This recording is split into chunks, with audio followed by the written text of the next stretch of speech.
Welcome to morning bulletin. సచివాలయంలో మహిళల RTC ఉచిత ప్రయాణంపై కేబినెట్ సబ్ కమిటీ భేటీ అయింది. మంత్రులు బండిపల్లి రాంప్రసాద్ రెడ్డి, బంగల్పూడి అనిత, గుమ్మడి సంధ్యారాణి భేటీలో పాల్గొన్నారు. ఈ సమావేశంలో ఉచిత ప్రయాణ పథకానికి సంబంధించిన విధి విధానాలపై సమీక్ష సాగింది. మహిళలకు ఆర్టీసీ బస్సులో ప్రయాణాన్ని మరింత సౌకర్యవంతంగా రూపొందించేందుకు మార్గదర్శకాలను రూపొందించనుంది. కమిటీ రద్దీ, టైమింగ్స్, టికెట్ మేనేజ్మెంట్ అంశాలపై కూడా చర్చ కొనసాగుతోంది. త్వరలోనే తుది ప్రతిపాదనలు మంత్రివర్గానికి అందించనున్నట్లు సమాచారం. ఈ పథకం అమలులో లక్షలాది మంది మహిళలకు ప్రయోజనం చేకూరనుంది.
వైఎస్ఆర్సీపీ ప్రధాన కార్యదర్శి నందమూరి లక్ష్మీ పార్వతి పతాక వ్యాఖ్యలు చేశారు. రైతులను మోసం చేసిన కూటమి ప్రభుత్వం ఇచ్చిన హామీలను తుంగలో తొక్కిందన్నారు. ఈవీఎంలు సరిగా పనిచేయలేదని ఆరోపించారు. అవకతవకలు వెలుగులోకి వస్తే కూటమికి మానసికంగా నష్టమంటూ తూటా వ్యాఖ్యలు చేశారు. ప్రభుత్వ తీరు పట్ల తీవ్ర అసంతృప్తి వ్యక్తం చేశారు. రైతులు నమ్మకంతో ఓటు వేసినా వారి సమస్యలు పరిష్కరించడంలో ప్రభుత్వం విఫలమైందన్నారు. మోసం అని మండిపడ్డారు. ఈ సంవత్సరం నుంచి వచ్చే సంవత్సరం అసలు ఇస్తారో చస్తారో కూడా ఎవరికీ తెలియదు. ప్రతి దాంట్లో కూడా అరకొరగా చేస్తూ ఈ విధంగా ప్రజలను మోసం చేస్తూ ఈ హామీలన్నీ కూడా తుంగలో దొక్కుతున్నటువంటి వీళ్లు ఎంత అబద్ధాల ప్రపంచాన్ని సృష్టించుకొచ్చారో. మరి అతను తన కొడుకైనా మంచి ప్రయోజకుని చేస్తాడనుకుంటే వాడిని కూడా తీసుకొచ్చి ఈ విధంగా ఒక అబద్ధాల చట్టంలో బిగించేసి అతనే తన వారసుడిగా ప్రకటించుకొని రేపు ఇలాంటి వాడు ఇప్పటికే చంద్రబాబు పరిపాలన ఏంటో చూశారు. జనం విసిగిపోయారు. ఇతనంతటి ఇతను ఎప్పుడూ గెలవలేదని అందరికీ తెలిసిన సత్యం. ఎలా గెలుస్తాడనేది కూడా అందరికి మొన్న జరిగిన ఎలక్షన్స్ అయితే ఇప్పుడు ఈవీఎంల మీద చాలా పెద్ద రగడ జరుగుతూ ఉంది. అది బయటకు వస్తే వీళ్ళ పాపం ఏంటో పూర్తిగా పండినట్టే నాకు తెలిసి. ఈ ఎన్నిక ఆంధ్రప్రదేశ్ ఎన్నిక రద్దయితే మాత్రం అప్పుడు ఉంటుంది వీళ్ళది ఏంటి. ప్రజలు సిద్ధంగా ఉన్నారు. ఎందుకంటే నిజంగా పరిపాలించినటువంటి వాడు, ప్రజల కష్టసుఖాలు ఆదుకున్నవాడు, కరోనాలో వాళ్ళకు అండగా నిలబడినటువంటి వాడు, ఇచ్చిన హామీల క్యాలెండర్ ప్రకారంగా ఒక్క డేటు కూడా తేడా లేకుండా అన్ని కష్టాల్లో ఉండి కూడా కేవలం 100 కోట్లు మాత్రమే కదా ఈ చంద్రబాబు ప్రభుత్వం మిగిల్చిపోయింది. అలాంటి దాన్ని అంత పెంచుకుంటూ పోయి చివరి అన్ని పథకాలను కూడా అమలు చేసినటువంటి ప్రజానాయకుడైన జగన్మోహన్ రెడ్డి గారి పరిపాలన ఎక్కడ. హామీలు ఇచ్చి ఎలక్షన్స్ ముందు అయిపోయిన తర్వాత వాటిని తుంగలో దొక్కి మరి ఈ విధంగా మోసం చేసేటువంటి చంద్రబాబు నాయుడు, ఇతను వారసుడిగా రాబోతున్నటువంటి లోకేష్ నాయుడు, లోకేష్ నాయుడు పరిపాలన ఇంకెంత అధ్వానంగా ఉంటుందో ప్రజలకు కూడా పూర్తిగా అర్థమైపోయింది. అందుకే ఎప్పుడు ఎలక్షన్ వస్తుందిరా బాబు అని దేవుడికి దండం పెట్టుకుంటున్నారు ప్రజలంతా కూడా. నేను కూడా ప్రజలను ఒకటే కోరుకుంటున్నా, పొరపాటును కూడా మళ్లీ ఈ ఇద్దరిని తండ్రి కొడుకుల్ని రాజకీయ రంగం నుంచి దూరంగా పంపాల్సిన అవసరం ఉంది. ఇప్పటికే సమాజం సర్వనాశనం అయిపోయింది, వ్యవస్థలన్నీ నాశనం అయిపోయింది. ప్రతి దాంట్లో వీళ్ళ మనుషులేనా? సిబిఐలో కూడా వీళ్ళ మనుషులే ఉంటారు, ఈడీలో వీళ్ళ మనుషులే ఉంటారు. న్యాయ వ్యవస్థ అయితే చెప్పేదే లేదు. ఎన్నిసార్లు న్యాయ వ్యవస్థను తప్పుదారి పట్టించారు వీళ్ళ లాయర్లు. వీళ్ళంతా కూడా ఇలా డబ్బు సంపాదిస్తారు అక్రమంగా, ప్రజలను నోట్లో మట్టి కొడతారు. ఆ డబ్బు ద్వారానేమో వీళ్ళ పాపాలు గడుపుకోవడానికి ఈ విధంగా వ్యవస్థను తప్పుదారి పట్టిస్తూ ఉంటారు. సేమ్ అదే కదా ఇతను కొడుకు కూడా. రేపు వస్తే ఏం జరుగుతుంది? ఆంధ్ర రాష్ట్రం సర్వనాశనం అయిపోతుంది. అందుకే పొరపాటును కూడా మళ్ళీ ఇద్దరు ఈ రాజకీయ జీవితంలో కానీ ఈ అధికారంలో కూడా రాకూడదు. ప్రజలందరూ కూడా మేలుకోవాలి. అమలాపురంలో ఎస్సీ, బీసీ వసతి గృహాల్లో కనీస సౌకర్యాలు లేవన్న ఆరోపణలపై వైఎస్సార్సీపీ విద్యార్థి విభాగం పరిశీలన చేపట్టింది. విద్యార్థులు త్రాగునీరు, మరుగుదొడ్లు వంటి ప్రాథమిక అవసరాల కోసం తీవ్రంగా ఇబ్బంది పడుతున్నారని స్టూడెంట్ వింగ్ అధ్యక్షుడు చైతన్య తెలిపారు. దీనిపై ప్రభుత్వమే స్పందించాల్సిన సమయంలో ఆయనపై తప్పుడు కేసులు బనాయించారంటూ ఆగ్రహం వ్యక్తమైంది. Amalapuram assembly coordinator Pinipe Srikanth collector వద్ద ప్రభుత్వాన్ని నిలదీశారు. కలెక్టరేట్ వద్ద ప్రభుత్వాన్ని నిలదీశారు. విద్యార్థులకు కనీస సౌకర్యాలే లేకపోవడం బాధాకరమని మండిపడ్డారు. చాలా దారుణమైన పరిస్థితులు మాకు తెలిసొచ్చాయి. ఒక హాస్టల్లో ఏమో మరి హాస్టల్ వార్డెన్ అక్కడ మందు తాగుతూ దొరికాడు. ఇంకోటికేమో మరి బీసీ హాస్టల్లో మరి అక్కడ హాస్టల్కి ప్రతిరోజు సాయంత్రం కొంతమంది కుర్రాళ్ళు వచ్చి అక్కడ గంజా తాగుతారన్న విషయం తెలిసింది. ఇంకోటికేమో మరి ఫుడ్ బాగోట్లేదు అన్నది తెలిసింది. మరి ఇలా ఎన్నో సమస్యలు మా దృష్టికి వచ్చాయి. ఆ సమస్యల పైన మేము పోరాడి ఏ రకంగా వాళ్ళందరికీ కూడా న్యాయం చేయాలని ఒక పక్క మేము ఆలోచిస్తుంటే అలా బీసీ హాస్టల్, ఎస్సీ హాస్టల్ సందర్శించినందుకు మరి మా జోనల్ ఇన్ఛార్జ్ రమేష్ జల్లీల మీద లేదా మా రాష్ట్ర అధ్యక్షుడు చైతన్య మీద లేదా ఇలా హాస్టల్స్ ప్రతి ఒక్కరి మీద కూడా తప్పుడు కేసులు పెట్టి 13 సెక్షన్లు పెట్టి మరి ఈరోజు కేసు కట్టుకున్నారు అంటే ఎంత దారుణంగా ఈ కూటమి ప్రభుత్వం చేస్తుందన్న సంగతి మీ అందరూ కూడా ఆలోచించాలా. ఎందుకంటే ఇప్పుడు హాస్టల్ సందర్శించడానికి కేసులు మీరు ఆలోచించండి. సామాన్య ప్రజలు కూడా మీరు ఇప్పుడు ఆలోచించాలా. హాస్టల్ సందర్శిస్తే జరిగేది ఏంటి? ఒకవేళ అక్కడ మంచిగా పరిస్థితులు లేవు అని అందరూ తీసుకుంటే పరిస్థితులు మార్చుకుంటారు అన్న ఆలోచన మేమైతే సందర్శించినందుకే మరి కేసులు వేసి మళ్ళీ అందులోకి 13 సెక్షన్లు, దాంట్లో నాన్ అవైలబుల్ వారెంట్ సెక్షన్లు పెట్టి మరి కేసులు పెట్టుకుంటే అందులో కూడా ప్రజానికం అందరూ కూడా ఆలోచించాలా. ఏ రకంగా కూటమి ప్రభుత్వం ఈ రకంగా మరి కేసులు పెట్టించి అన్యాయంగా ప్రతిపక్ష గొంతు నొక్కాలని చూస్తున్నాను. కానీ మీ అందరూ ఆలోచించాలని, ఇది మంచి పద్ధతి కాదు. ఖచ్చితంగా మీ అందరూ కూడా పద్ధతి మార్చుకుని ఇలాంటి కేసులన్నీ కూడా విత్డ్రా చేసుకోవాలని ఈ సందర్భంగా మేము తెలియజేస్తున్నాం. రైతు భరోసా అమలులో ప్రభుత్వం పూర్తిగా విఫలమైందని విమర్శలు వెల్లువెత్తుతున్నాయి. ఏడాది బాకీగా ఉన్న పథకం కేవలం 5,000 చెల్లించి ముంచేసినట్లు రైతులు అంటున్నారు. ఈ మొత్తం కూడా 7.5 లక్షల మందికి కోత విధించడం పట్ల అసంతృప్తి వ్యక్తమవుతోంది. దాంతో పాటు ఎరువుల లభ్యత సమస్యగా మారింది. రైతులు ఖర్చులు భరించలేని పరిస్థితిలో ఉన్నారని రైతు సంఘాలు ఆందోళన వ్యక్తం చేస్తున్నాయి. ఈ విషయంలో ప్రభుత్వం స్పష్టమైన రైతులందరినీ కూడా అక్కడ ఎండలో కూర్చోబెట్టి ఇచ్చినటువంటి అన్నదాత సుఖీభావాలో ఎన్ని లోపాలున్నాయో ఒకసారి మీ ద్వారా తెలియజేయాలని చెప్పి నేను అనుకుంటా ఉన్నా. వాళ్ళ ఎన్నికల ముందు రైతులకి 20,000 రూపాయలు ఇస్తానని చెప్పారు. 20,000 రూపాయలు ఇవ్వకపోగా 1 సంవత్సరం బాకీ పెట్టారు. ఆ రైతులకి పెట్టుబడి ఇచ్చిన పరిస్థితులు లేవు. మొన్న సంవత్సరం అందరూ కూడా చాలా రైతులు ఇబ్బందులు పడ్డారు. మళ్ళా ఇప్పుడు 5,000 రూపాయలతో సరిపెట్టిన పరిస్థితులన్నీ కూడా చూసాం. ముఖ్యంగా అందులో కూడా చాలా ఆంక్షలు పెట్టారు. దాదాపుగా ఆ లబ్ధిదారుల్లో 7 లక్షల మందికి కోత పెట్టిన పరిస్థితులన్నీ కూడా మొన్న చూసాం. అంటే ఒక్కసారిగా జగన్మోహన్ రెడ్డి గారు తీసుకొచ్చినటువంటి కార్యక్రమాలన్నీ కూడా తుడిచేయాలని ఆయన యొక్క ఉద్దేశం. అట్లాగే రైతులకి గిట్టుబాటు ధర కూడా లభించిన పరిస్థితులు లేవు. ధరల స్థిరీకరణ నిధినైతే పూర్తిగా ఎత్తేశారు. ఈ రోజు రాష్ట్రంలో జరుగుతున్నటువంటి విషయం ఏంటంటే ఎవ్వరికీ కూడా ఎరువులు అందే పరిస్థితి లేదు. ఈ రోజు గ్రామ స్థాయిలో చూస్తా ఉంటే ఎరువులు ఏ విధంగా అమ్ముతా ఉన్నారంటే రైతు భరోసా కేంద్రంలో ఇదివరకు ఎరువులు అందరికీ కూడా సప్లై చేసేవాళ్ళు. ఇప్పుడు రైతు సేవా కేంద్రాలనే పెట్టారు. అసలు పూర్తిగా అక్కడ ఎరువులు ఇచ్చే కార్యక్రమాన్ని ఎత్తేశారు. కానీ గ్రామాల్లో ఎప్పుడు అనాదిగా వస్తున్నటువంటి పిఎస్సిఎస్ ఏదైతే పిఎస్సిఎస్ ఉన్నాయో ఆ పిఎస్సిఎస్ లు రైతులు బాగోగులు చూసి, ఎందుకంటే పిఎస్సిఎస్ యొక్క మనుగడే రైతుల మీద నడుస్తూ ఉంటది. వాళ్ళకి ఎరువులు అందించాల్సిన బాధ్యత, రైతులు బాగోగులు చూడాల్సిన బాధ్యత ఆ పిఎస్సిఎస్ అయితే ఆ పిఎస్సిఎస్ లో ఒక గ్రామంలో 100 కట్టలు యూరియా వస్తే అక్కడ పరపతున్న వాళ్ళు, లేకపోతే అధికార పార్టీ వాళ్ళు, లేదంటే బ్లాక్ మార్కెటింగ్ చేయటం, ఆ విధంగా యూరియా కనీసం అందని పరిస్థితి. యూరియా 265 రూపాయలుంటే ఈ రోజు బ్లాక్ మార్కెటింగ్ లో దాదాపుగా 300 రూపాయలు, 320 రూపాయలు బ్లాక్ మార్కెటింగ్ లో వసూలు చేస్తా ఉన్నారు. పైగా ప్రైవేట్ షాపులకు వెళ్తే అధికారుల యొక్క పర్యవేక్షణ లేదు. ప్రైవేట్ షాపులకు వెళ్తే అక్కడ మీరు యూరియా కొనాలంటే, మీకు యూరియా ఇవ్వాలంటే 2,000 రూపాయలు సరుకు, అంటే ఏదో గుళికలు గాని జింకు గాని ఇవన్నీ కూడా కొనాలి అని చెప్పి కండిషన్లు పెడతా ఉన్నారు. దీని మీద కూడా అధికారుల పర్యవేక్షణ గాని, ఎక్కడన్నా వ్యవసాయ శాఖ మంత్రి గారు దీని గురించి పర్యవేక్షించడం గాని ఎక్కడ కూడా లేదు. యూరియా కోసం రోడ్డెక్కిన రైతులు మళ్ళీ నెక్స్ట్ చూపించండి. అదేవిధంగా 23/3/2025 ఎరువులు లేవు, అంతా సమస్యలు దరివే.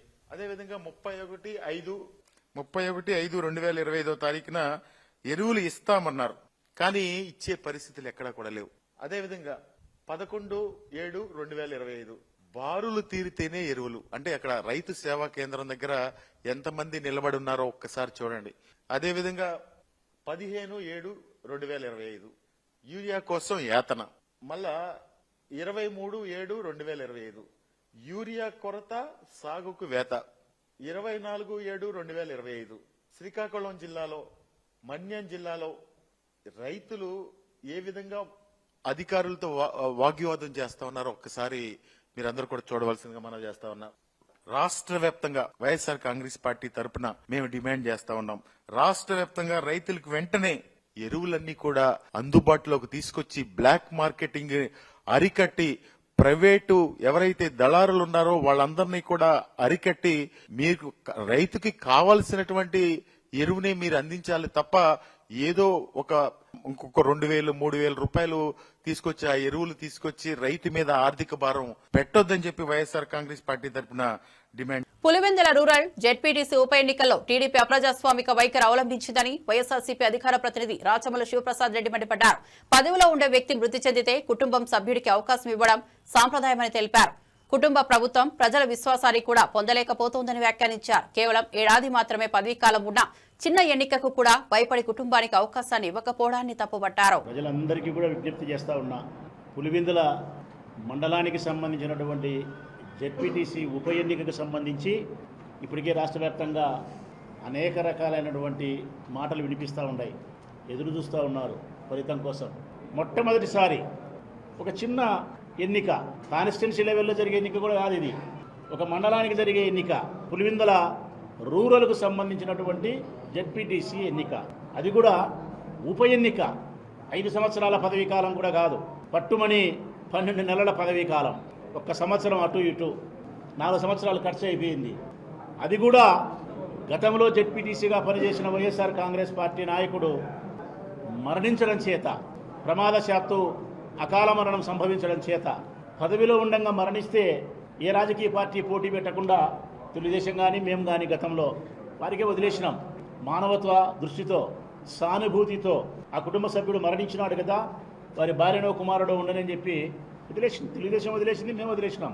కానీ ఈరోజు ఆ పరిస్థితికి తిలోదకం ఇచ్చి ఒక చిన్న ఎన్నిక కోసం 1 సంవత్సర పదవీ కాలం ఉండేదానికోసం ఆ జెడ్పీటీసీ మెంబర్ మరణించినాడనే సానుభూతి కూడా లేకుండా, ఆ కుటుంబం పైన మానవత్వం కూడా లేకుండా పోటీ చేసినారు.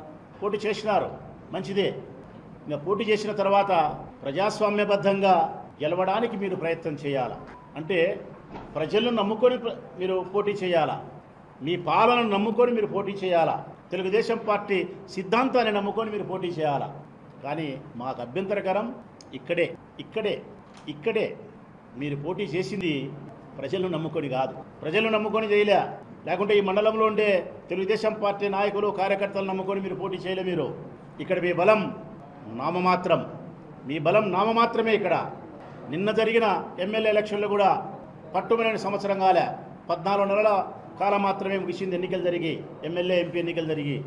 మరి రాష్ట్రంలో మీరు 164 చోట్ల మేము గెలవగలిగినాం, 11 చోట్ల మీరు గెలిచినారని మమ్మల్ని ఎగతాళి చేస్తున్నారు. అది బ్యాలెట్ పేపరా, ఈవీఎం మిషన్లానే తర్వాత మాట్లాడదాం. మీరు చెప్పిన ప్రకారం బ్యాలెట్ పేపర్ అయితే మరి దేశమంతా 164 గెలిచినప్పుడు ఈ పులిందల తాలూకాలో, ఈ పులిందల రూరల్ మండలానికి సంబంధించి మీకు వచ్చిన ఓట్లు ఎంత? 10,600 ఓట్లుంటే దాదాపు 8,000 ఓట్లు పోలైతే మాకు వచ్చిన మెజార్టీ 3,400. జగన్మోహన్ రెడ్డి గారికి వచ్చిన మెజార్టీ కాదు, మా సోదరుడు ఎంపీ అవినాష్ రెడ్డి గారికి వచ్చిన మెజార్టీ. జగన్ గారి కంటే ఎంపీ గారికి ఇంకా కాస్త తక్కువ వచ్చింది, 3,400 మెజార్టీ. అంటే మీకు వచ్చిన ఓట్లు 2,000, 2,500, 10,000 ఓట్లలో. ప్రజలు నమ్మినాం, నాయకత్వాన్ని నమ్మినాం. కానీ మీరేం నమ్మినా తెలిసిన, తెలుగుదేశం పార్టీ ఏమి నమ్మింది తెలిసిన, 2,000 ఓట్లు కలిగిన ఈ మండలంలో వాళ్ళకు వచ్చి ఏమి నమ్మినారు? వాళ్ళు నమ్మింది 2 ధనాన్ని నమ్మినారు. విచ్చలవిడిగా డబ్బును ఏరులై పారిస్తాం. రెండవది వాళ్ళు నమ్మింది పోలీసులు నమ్మినారు. 12వ తారీఖు జరిగే ఎలక్షన్ను మీ ఇష్టం వచ్చినట్టు డబ్బు ఇవ్వండి, మీ ఇష్టం వచ్చినట్టు పోలీసుతో దౌర్జన్యం చేయండి.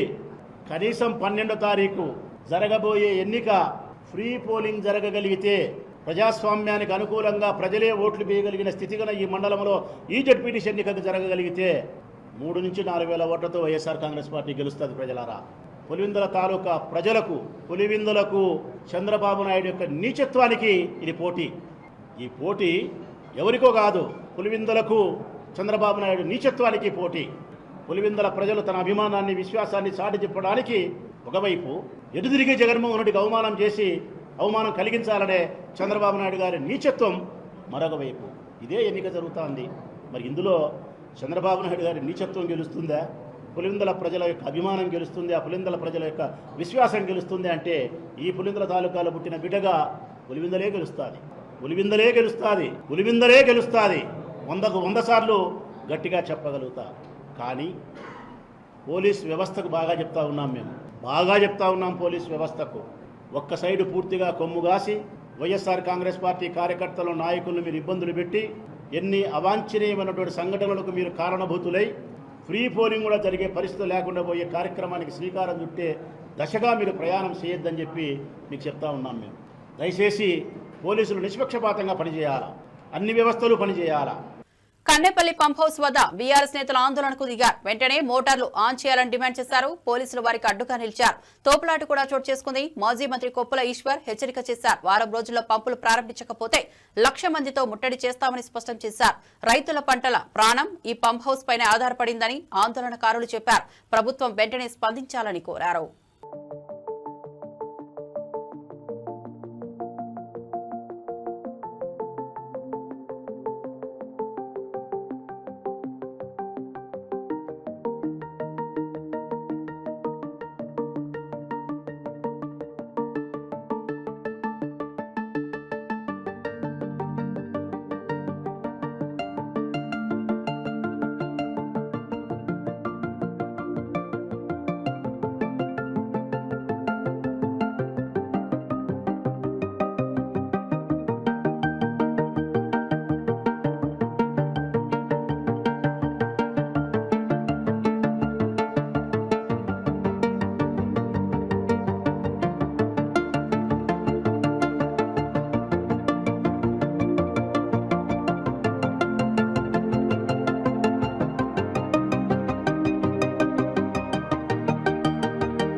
హైదరాబాద్ అడ్డగుట్టలోని ఫిష్ వెంకట్ ఇంటికి వెళ్లిన నటుడు సోను సూద్ ఆయన కుటుంబ సభ్యులను పరామర్శించారు. ఇటీవల అనారోగ్యంతో వెంకట్ మరణించిన నేపథ్యంలో ఆయన కుటుంబాన్ని పరామర్శించేందుకు వచ్చారు. సోను సూద్ తాను వారి కోసం ఏవైనా చేయాల్సి వస్తే వెనుకాడనని చెప్పారు. ఆయన కుటుంబానికి అండగా నిలుస్తారని భావోద్వేగంతో చెప్పారు. వెంకట్ ఆకస్మిక మృతిపై సినీ ప్రముఖులు తీవ్ర దిగ్భ్రాంతి వ్యక్తం చేస్తున్నారు.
We all miss Fish Venkat. We love him, and for industry, it's very important to come and support everyone. Yeah. Tirumala భద్రతపై బోర్డు సభ్యుడు భానుప్రకాష్ రెడ్డి స్పందించారు. భక్తుల భద్రత కోసమే మఠాలకు నోటీసులు ఇచ్చామని వెల్లడించారు. ఉగ్రవాదుల ముప్పు నేపథ్యంలో ముందస్తు జాగ్రత్తగా చర్యలు తీసుకుంటున్నామని తెలిపారు. భూమన కరుణాకర్ రెడ్డి చేస్తున్న ప్రచారం అసత్యమని అన్నారు. తిరుమల భద్రతపై ఎవరూ తిరుమల ఆలయం ఇప్పటికే తీవ్రవాదుల నుంచి ప్రమాదం ఉందని చెప్పి కేంద్ర ఇంటెలిజెన్స్ వర్గాలు పలుమార్లు తెలియజేయడం జరిగింది. అందులో భాగంగా 2 అంచెల భద్రత 3 అంచెల భద్రత కల్పిస్తూ ఆలయంతో పాటు ఇక్కడ వస్తున్నటువంటి భక్తుల భద్రత కూడా బాధ్యత టీటీడీ మీద, పోలీస్ మీద, ప్రభుత్వం మీద ఉంటుంది.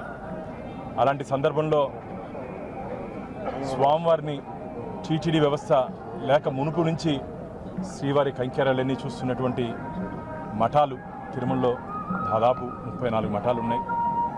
మఠాధిపతులన్నా పీఠాధిపతులన్నా మాకు చాలా గౌరవం.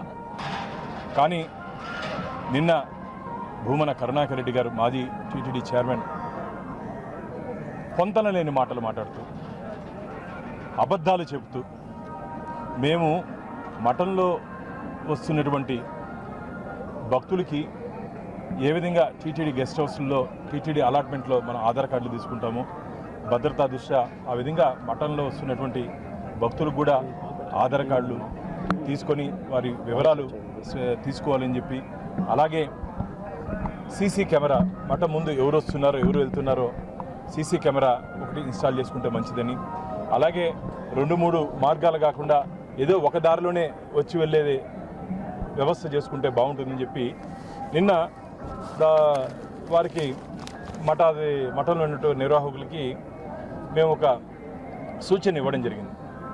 ఇది సూచన, నోటీసు. దాన్ని ఈయనేదో హిందూ మతం మీద దాడి, మఠాల మీద దాడి అని చెప్పి వారు మాట్లాడడాన్ని నేను తీవ్రంగా ఖండిస్తున్నాను. మీరున్నప్పుడు 2019 నుంచి 2024 వరకు తిరుమలని ధార్మిక క్షేత్రాన్ని ధనార్జన క్షేత్రంగా చేసింది మీరు, ధార్మిక క్షేత్రాన్ని రాజకీయ పునరావాస కేంద్రంగా చేసింది మీరే ఈరోజు మఠాల గురించి, హిందూ ధర్మం గురించి మాట్లాడేది. మీరు మాట్లాడుతుంటే దెయ్యాలు వేదాలు వల్ల ఇచ్చినట్టుంది. ఇది తిరుమల రాజకీయాలు ప్రస్తావించకూడదు కాబట్టి నేను వారిని కరుణాకర్ రెడ్డి గారికి చెప్తున్నా. ఏదో ఒక అంశంలో వారు ఏమీ లేకపోయినప్పటికీ ఏదో ఇక్కడ జరిగిపోతుందని చెప్పి ఒక అసత్య అబద్ధపు ప్రచారాన్ని తీసుకుని వస్తున్నారు. అసలు ఆలయానికే భద్రత ఉంది కరుణాకర్ రెడ్డి గారు.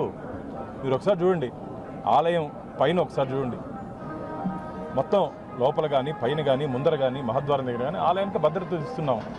ఈరోజు దురదృష్టం కలియుగంలో ఆలయాలను కూడా భద్రత కల్పించి దర్శనం కల్పించే పరిస్థితి ఈరోజు దేశంలో ఉంది.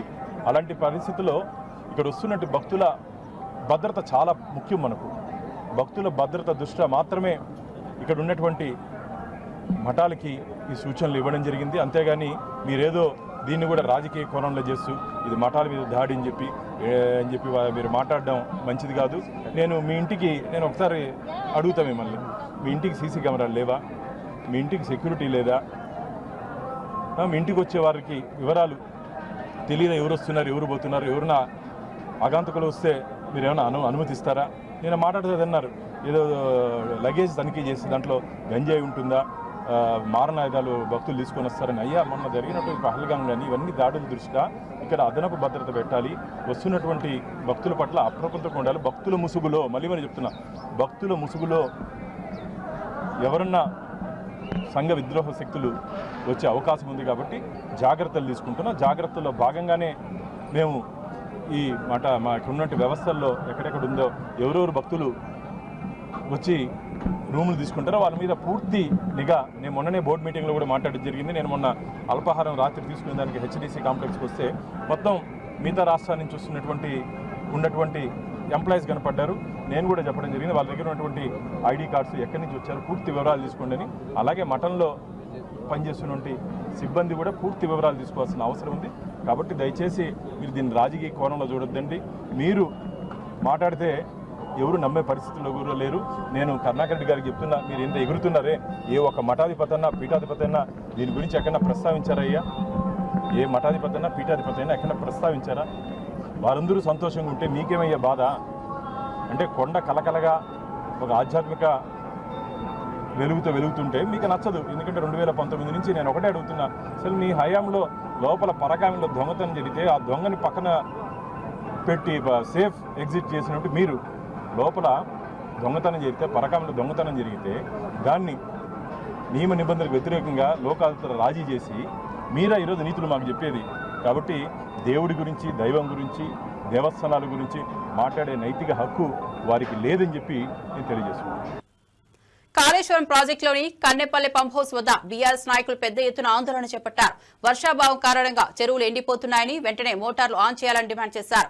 ప్రభుత్వాన్ని తీవ్రంగా తప్పుపడుతూ నినాదాలు చేశారు. పంప్ హౌస్ వద్ద వరద నీటి పరిస్థితిని పరిశీలించారు. రైతుల ప్రాణాధారమైన సాగునీరు అందించకపోతే బీఆర్ఎస్ కార్యకర్తలే మోటార్లు ఆన్ చేస్తామని హెచ్చరించారు.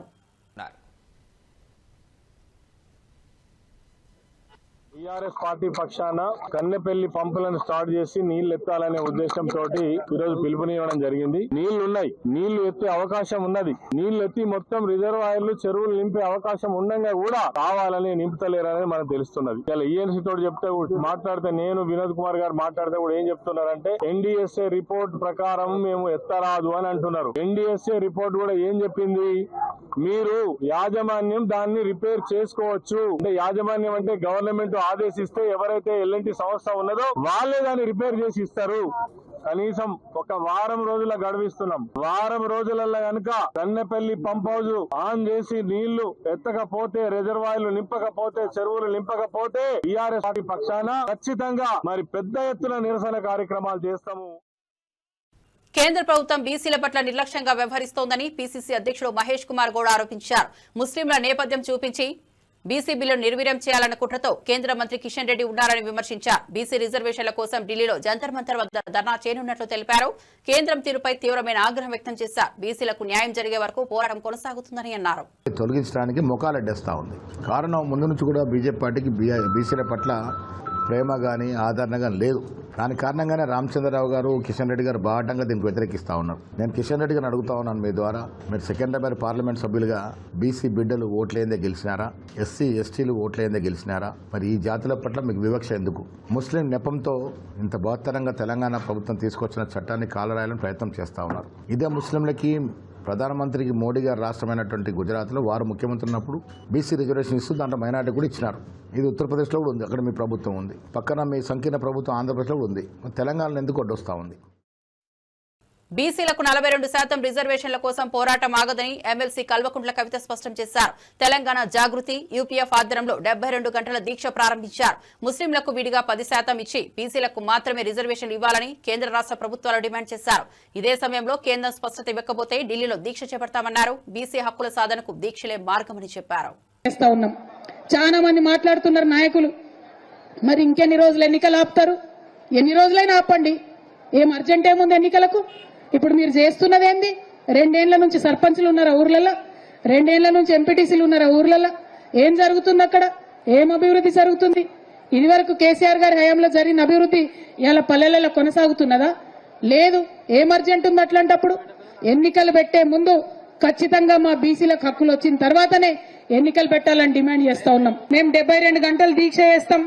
మేమే అన్నం తినం, మేమే నీళ్లు తాగం, 72 గంటలు ఇక్కడ కూర్చుంటాం మా బీసీ బిడ్డల కోసం అంటే ప్రభుత్వం భయపడుతోంది, పర్మిషన్ ఇస్తలేదు. ఇవ్వాలంటే మనం 10 నుంచి 4 వరకే ఉండాలంట. నేను డిమాండ్ చేస్తా ఉన్నా, ఆనాడు ఉమ్మడి ఆంధ్రప్రదేశ్లోనే 48 గంటలు నిరంతర నిరాహార దీక్ష అంబేద్కర్ విగ్రహాన్ని అసెంబ్లీలో పెట్టడం కోసం చేసినాం. ఆనాడు ఉమ్మడి ఆంధ్రప్రదేశ్లో సమైక్యాంధ్ర పాలకులు కూడా పర్మిషన్ ఇచ్చిండ్రు. ధర్నా చౌక్ ఓపెన్ చేసినా అని చెప్పి ఢిల్లీలో గప్పాలు కొడతారు మన ముఖ్యమంత్రి గారు, కానీ మాకు పర్మిషన్ ఇవ్వడానికి ఎందుకు భయపడతా ఉన్నారు? మేము ఇప్పుడు మళ్ళీ డిమాండ్ చేస్తున్నాం ప్రభుత్వాన్ని, మాకు 72 గంటల నిరంతర నిరాహార దీక్ష కోసం పర్మిషన్ ఇవ్వాలి. हम दिन में भी यहीं पे बैठेंगे, रात में भी यहीं पे बैठेंगे, लेकिन जिद नहीं छोड़ेंगे, पानी नहीं पिएंगे, खाना नहीं खाएंगे जब तक. ఇవి బులెటిన్ విశేషాలు. మరో బులెటిన్లో మళ్ళీ కలుద్దాం.